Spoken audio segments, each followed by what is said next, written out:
Bismillahirrahmanirrahim. Assalamualaikum warahmatullahi wabarakatuh. Yang terhormat ICAT Main Committee Members, Dean Faculty of Design, Syah Alam Profesor Syahriman Zainal Abidin, Head of Faculty Art and Design, UITM Perak, Dr. Zainuddin Muhammad Nur, ICAT President, Associate Profesor Dr. Muhammad Abdul Aziz. Yang berbahagia, Tuan dan Puan, para dosen, mahasiswa, para peserta konferensi ICAT 2021. Semoga kita semua senantiasa dalam lindungan Allah Subhanahu wa Ta'ala. Perkenalkan, nama saya Sunario. Saya seorang pematung dan pelukis yang tinggal dan bekerja di Bandung, Indonesia. Alhamdulillah, saya sangat bersyukur bisa hadir di sini, bertatap muka dan menyapa Anda semua, walaupun hanya melalui layar. Terima kasih atas kehormatan yang diberikan sehingga saya bisa menjadi pembicara dalam forum ini. Hari ini saya ingin berbagi dengan Anda pengalaman yang singkat sebagai seniman yang tinggal dan bekerja di Bandung, Indonesia. Yang pertama, saya ingin bercerita kepada Anda tentang khasanah kesenian di Bandung khususnya. Yang kedua, cerita saya berhubungan dengan Selasar Sunario Art Space, sebuah ruang yang saya dirikan di Bandung pada tahun 1998. Ketiga, saya ingin berbagi pandangan mengenai bagaimana sebuah ruang seni atau art space dapat mengambil posisi strategis dalam perkembangan kesenian dan kebudayaan, yakni sebagai laboratorium atau inkubator untuk seniman-seniman yang muda, dan ruang edukasi untuk publik melalui kesenian. Saya akan mulai dengan Bandung. Bandung adalah satu poros aktivitas seni rupa Indonesia. Dan bagi Anda yang belum familiar dengan Bandung, adalah satu ibu kota Provinsi Jawa Barat yang dibangun oleh pemerintah kolonial Belanda pada awal abad ke-19. Pada pertengahan abad ke-20, kota ini sebagai tempat berlangsungnya konferensi Asia Afrika. Dan sekarang ini Bandung adalah kota yang sekarang ini ditinggali oleh kurang lebih 3 juta orang penduduk dengan mayoritas etnis Sunda. Sejak awal ke-20, Bandung dikenal dengan aktivitas seni budaya modern yang dibawa oleh pemerintah kolonial. Misalnya gedung bioskop, gedung pertunjukan, ruang pamer untuk lukisan juga sudah ada sebetulnya sejak tahun 1930-an. Pada tahun 1920, di Bandung berdiri Sekolah Tinggi Teknik yang kemudian dikenal dengan Institut Teknologi Bandung atau ITB. Dan pada tahun 1947 dibuka Sekolah Tinggi untuk Guru Gambar yang sekarang dikenal menjadi Fakultas Seni Rupa dan Desain ITB. Saya mulai kuliah di ITB pada tahun 1962 dan lulus pada tahun 1969. Setelah itu saya mendapatkan kesempatan belajar teknik pahat marmer di Carrara, Italia selama 1 tahun. Pulang ke Indonesia, saya mengajar sebagai dosen di studio seni patung ITB sampai pensiun pada tahun 2007. Di ITB saya belajar dari para senior seperti Ahmad Sadali, Sri Hadi, Bud Mohtar Apin, dan Rita Widakto maupun Pak Ade Pirus. Selain mengajar, saya juga berpameran sejak tahun 1970-an dan sampai sekarang masih mengerjakan proyek commission untuk seni patung di area publik. Dalam hal pengerjaan proyek ini, saya bekerjasama dengan tim yang dinamakan Desenta, Design Center Association, bersama Ade Pirus dan beberapa seniman lainnya. Pengalaman bekerjasama dengan mereka memberikan bekal tentang bagaimana bekerja secara kolektif dengan seniman-seniman yang berbeda profesi. Seniman grafis, seniman lukis, seniman patung, dan sebagainya. Dan kami mengerjakan beberapa proyek untuk hotel-hotel, ruang publik, dan perkantoran. Bagi saya, salah satu keunikan Bandung adalah suasananya yang kondusif untuk kesenian. Selain adanya Sekolah Seni Rupa ITB, sanggar-sanggar seni lukis sudah ada sejak tahun 1940-an. Demikian juga untuk kesenian lain seperti teater, musik, sastra. Pada tahun 70-an, Bandung melahirkan tokoh-tokoh kesenian yang penting seperti Suyatna Anirun, Hari Rusli, Saini KM, dan lain-lain yang membuka jalan untuk generasi seniman selanjutnya. Pada tahun 1990-an, saya mulai melihat proses regenerasi seni rupa Bandung agak macet. Dukungan pemerintah juga masih sangat minim. Banyak sekali seniman-seniman muda lulusan seni rupa ITB yang tidak dapat berpameran karena sistem galeri komersial yang terpusat di Jakarta hanya memamerkan seniman-seniman senior. Pada masa itu dibandingkan dengan Jakarta dan Yogyakarta, Bandung sangat kekurangan ruang pamer. Ketika itu saya mulai berpikir bagaimana membangun sebuah fasilitas yang dapat digunakan oleh seniman-seniman muda di Bandung. Pada tahun 1998, saya memberanikan diri untuk membuka Selasar Sunario Art Space.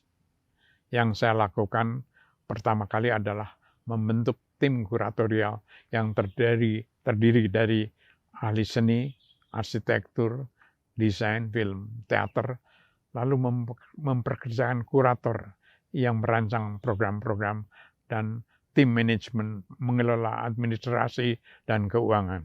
Tim yang saya rekrut terdiri dari orang-orang muda yang masih minim pengalaman, tapi dalam prosesnya kami selalu belajar dan bekerja bersama-sama untuk merealisasikan ide-ide di dalam kegiatan. Tahun 2007, saya pensiun sebagai dosen, tapi saya tidak benar-benar berhenti. Justru saya lebih banyak mencurahkan semua pikiran, tenaga untuk berjalannya Selasar itu sendiri. Selasar Sunario sampai sekarang adalah sebuah art space yang fokusnya pada kegiatan atau program. Kami tidak mengembangkan koleksi seperti halnya museum. Tapi kegiatan-kegiatan yang dijalankan di sini sangat beragam. Dari mulai pameran seni rupa, desain arsitektur, pementasan, pertunjukan, pemutaran film, diskusi, workshop, artis residensi, dan lain-lain. Tahun demi tahun kami jalani. Tidak jarang dengan susah payah, karena saya harus membiayai sendiri ongkos operasional dan produksi program-programnya. Saya harus membentuk yayasan yang menampung donasi atau kontribusi dari berbagai pihak. Jumlah programnya dan pengunjungnya selalu meningkat. Tiap tahun rata-rata 15 program. Dan pengunjung yang dari awal tahun pertama dari 1.000 orang yang terakhir bulan ini, dalam waktu 2 bulan ini sudah mencapai 5.000 pengunjung. Memang tergantung acara dan pameran yang ada pada saat-saat yang perlu. Ya. Baru pada tahun 2018, pemerintah pertama kali memberikan sebagian bantuan untuk dana pengembangan fasilitas fisiknya. Selain menggelar program-program temporer, Selasar juga beberapa program-program reguler. Salah satu yang punya jejak penting adalah program Bandung New Emergence yang adalah program 2 tahunan yang sejak tahun 2006 bertujuan memberi ruang dan exposure pada karya-karya dan sosok-sosok seniman muda yang berasal dari Bandung. Saya sangat senang ketika ada acara-acara pameran internasional seperti Asia Pacific Triennial of Contemporary Art di Australia, Singapore Biennale, Jakarta Biennale, Jogja Biennale, Art Basel, Hong Kong, Arjok, dan lain-lain, selalu bisa saya temui alumni dari Bandung New Emergence sebagai pesertanya. Memang ada kebanggaan tersendiri juga ketika mengetahui bahwa ruang rupa kelompok seniman dari Jakarta yang kini menjadi direktur artistik untuk Festival Seni Rupa Internasional Documenta di Jerman, pernah berpameran di Selasar pada tahun 2001. Hani Wirman Saputra yang terpilih sebagai seniman karya terbaik waktu peserta Venice Biennale tahun 2019, walaupun dianulir karena masalah kelebihan umur. Dan dia juga beberapa kali berpameran di Selasar. Program reguler lainnya adalah residensi transit. Untuk program ini, kami mengundang seniman-seniman otodidak atau self-taught yang kurang beruntung karena tidak bisa mendapatkan pendidikan seni secara formal. Dalam residensi ini, kami memberikan dukungan untuk mereka berkarya, menyediakan ruang, fasilitas, dan kami juga mengundang para kritikus dan sejarawan, kurator, supervisor mereka. Jadi Selasar mencoba untuk mentoring mereka semua. Karya-karya hasil residensi ini kami pamerkan di Selasar dan galeri-galeri di kota-kota lain. Dalam program Selasar ini, kami banyak menjadi inkubator yang memberikan fondasi untuk para seniman-seniman bisa lepas dan berkibar di dunia yang lebih luas. Selasar juga menjadi ruang untuk mentoring bagi mahasiswa-mahasiswa yang melakukan internship atau magang. Selasar juga menerima pemagang atau intern dari luar negeri, termasuk Malaysia, untuk para kurator dan art manager muda. Selain itu, pameran-pameran internasional yang kami selenggarakan juga menjadi kanal untuk jejaring dengan lembaga-lembaga kesenian luar negeri. Tahun ini Selasar Scenario Art Space sudah genap 23 tahun. Saya ingat pada awal-awal tahun pertama kami cukup kesulitan untuk memilih siapa seniman yang bisa ikut berpameran di Selasar dalam rangka ulang tahun ini. Untuk mencari 20 seniman muda sulit. Namun kami undang kembali dan ternyata tidak disangka justru pada beberapa tahun yang lalu kami sulit untuk memilih dan memilah karena terlalu banyak seniman-seniman yang bisa dipilih. Mungkin ini suatu indikator bahwa selama lebih dari 20 tahun kami berkibar, ini telah memberikan dampak yang positif untuk seniman-seniman muda di Bandung dan sekitarnya. Mungkin dari indikator ini, cita-cita saya untuk membuka Selasar sebagai laboratorium atau inkubator dari seniman muda ini tercapai. Tuan dan Puan hadirin sekalian, para peserta conference yang saya hormati. Di bagian akhir ini, izinkan saya menawarkan sebuah refleksi.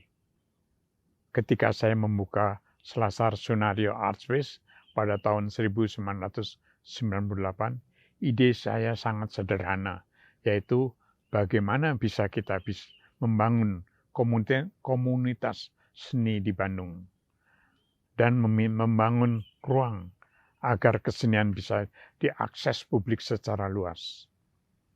Tapi selain menggarap pameran, Selasar juga harus mewadahi isu-isu aktual tentang kesenian.